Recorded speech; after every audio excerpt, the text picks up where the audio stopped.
We have a lot of moving parts, Joe, and developments concerning the investigation into the Trump presidency and congressional Democrats' attempts to hold the administration accountable. The White House has directed former counsel Don McGahn to defy a congressional subpoena to testify before the House Judiciary Committee this morning. In a letter to Committee Chairman Jerry Nadler, White House counsel Pat Cipollone said the Justice Department has, quote, advised me that Mr. McGahn is absolutely immune from compelled congressional testimony with respect to matters occurring during his service as a senior advisor to the president. He went on to say, the president has directed Mr. McGahn not to appear at the committee's scheduled hearing. A lawyer for McGahn later said the former White House counsel would, quote, respect the president's instruction and not appear today. Congressman David Cicilline, member of the Judiciary Committee, says it is time to launch an impeachment inquiry if McGahn doesn't testify. We're going to speak live with the Rhode Island Democrat just ahead. Meanwhile, a federal judge sides with the House Oversight and Reform Committee in President Trump's lawsuit aimed at blocking lawmakers from getting 8 years of his financial records from an accounting firm. According to Axios, Trump's lawyers argued the subpoena was unconstitutional because it wasn't tied to any specific legislation. But attorneys for the Oversight Committee said the financial disclosures will serve to improve existing ethics and disclosure laws while giving new insight into whether Trump is compliant with the Emoluments Clause of the Constitution. The president said he will appeal the decision. Also yesterday, we learned that Michael Cohen told lawmakers that Trump's attorney, Jay Sekulow, encouraged him to falsely claim that negotiations to build a Trump Tower in Moscow ended in January of 2016.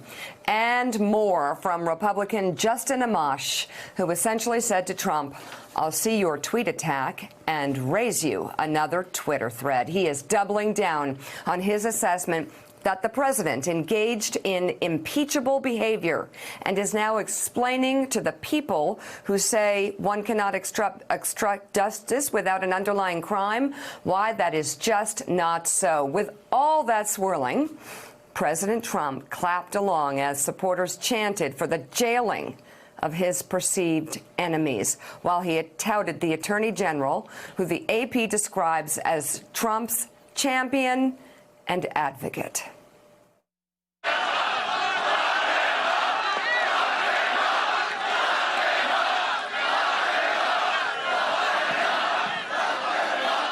Well, we have a great new Attorney General who's going to give it a very fair look. Very fair look. So there's an awful lot to sort through. Yeah, there's an awful lot to sort through here, Mika. So let's start, though, Willie. We can start with executive privilege. They are claiming, the White House is claiming executive privilege when there is no basis in fact for executive privilege here. Jerry Nadler wrote a letter. Again, it's quoting established law, so the White House won't care about it, but the courts most certainly will, as they proved yesterday. He says at one part, as Judge Bates previously explained, the notion that a former White House counsel is, quote, absolutely immune from a congressional subpoena has been, quote, virtually foreclosed upon by the Supreme Court. You take this move along with the White House counsel's move to try to block those financial records, which a judge said, sorry, no luck, along with Jay Sekulow reportedly advising a former White House lawyer, our former lawyer of the president's, to lie in testimony. And you take Barr's own statement. This is actually, it appears to be a White House being run by corrupt lawyers, and they're just shamelessly trying to delay the inevitable for as long as they can, while the President of the United States is actually churning Americans up into chanting about locking up the FBI.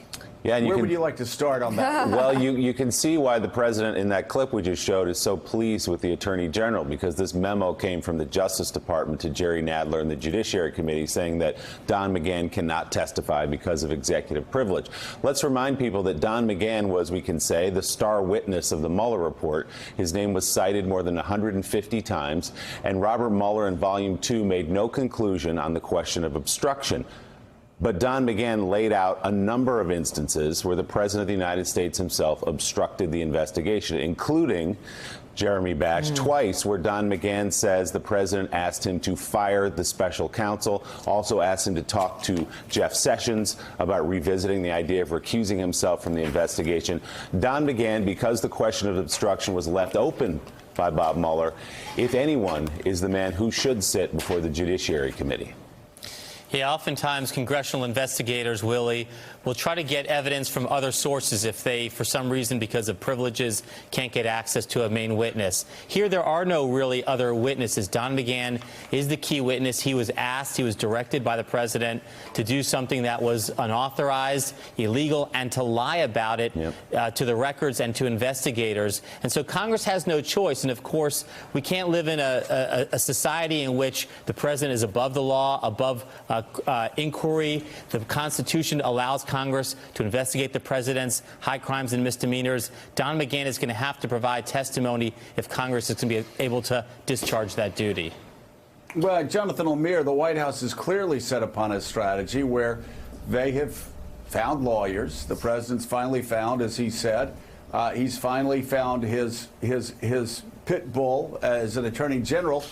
Who doesn't care about the law, who commits perjury before United States Congress, and who sends out letters claiming executive privilege where that executive privilege does not exist. So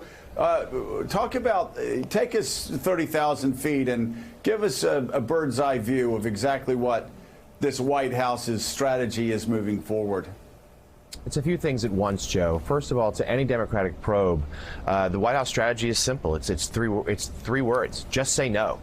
They are going to attempt to stonewall at every possible turn. That they are going to claim executive privilege. They're going to defy subpoenas. They're going to withhold witnesses and testimony. They're going to try to play this in the courts, play the long game, thinking that they could get perhaps a favorable legal ruling, but even short of that, that they can extend this, that they can punt this into next year with the thinking that the longer these court battles go, the closer they get to the election, that the White House and Republicans will be able to point to the Democrats and say, look, this is purely political. You know, the election, let's say, is only a few months away. Let's just let the voters decide. Let's not have these outstanding legal fights. And they'll try to paint this as partisan overreach. And in terms of the Attorney General, that's our story today about the growing relationship between the president and William Barr. How we all know President Trump was deeply disappointed with Jeff Sessions, his first Attorney General, for, mind you, doing the right thing, according to Justice Department's guidelines, in recusing himself from the Russia probe. But Trump viewed it as a betrayal. He viewed it as a lack of loyalty, and he never forgave Sessions. Barr, we know, is a true proponent of executive power. He feels that the president should more or less not be investigated on any measure while in office.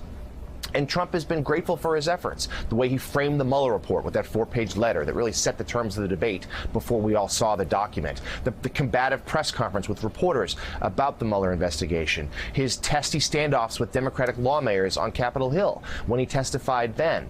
And in an overlooked moment earlier this spring, when the president issued his veto for when Congress tried to stop his national emergency declaration at the border, you might recall he had an event in the Oval Office justifying what he was doing.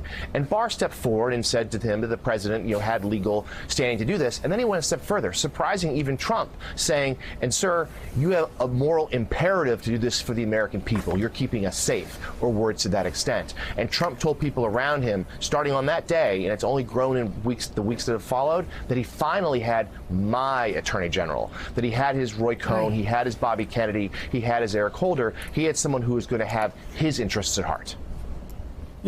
Gene Robinson, since the show started, I've just sketched a few notes about Donald Trump's lawyers and what they've been doing.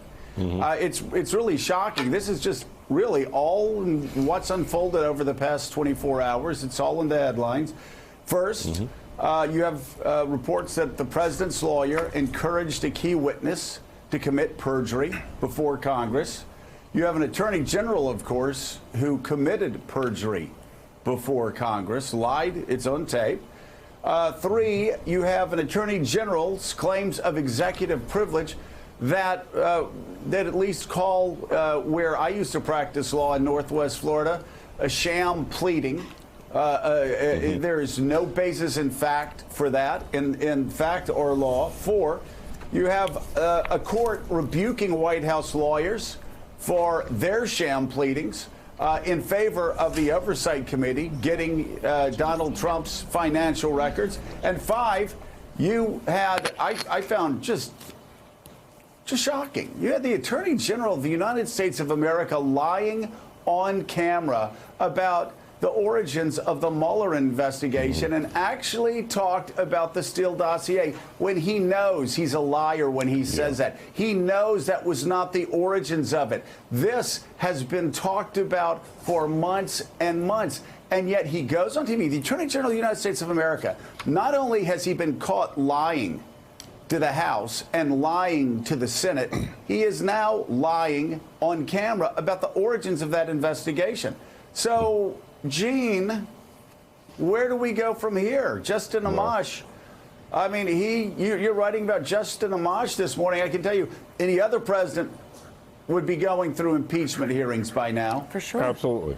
Absolutely. Any other president would be going through impeachment hearings, and this one may be going through impeachment hearings sooner than we know, because this refuse everything strategy and this run out the clock strategy may not work as well as the White House thinks it's going to work. That was a pretty swift and definitive ruling about those financial records that the accountants now have to turn over. That judge had no patience for this sham pleading, as you say, that was made by the president's lawyers about those records, and refused to stay his order and basically put it in the lap probably of the appeals court. The appeals court may do the same thing and say, get out of here and follow the law. And so it is, the first court ruling in this whole thing is this whole multi-headed thing is very encouraging, because it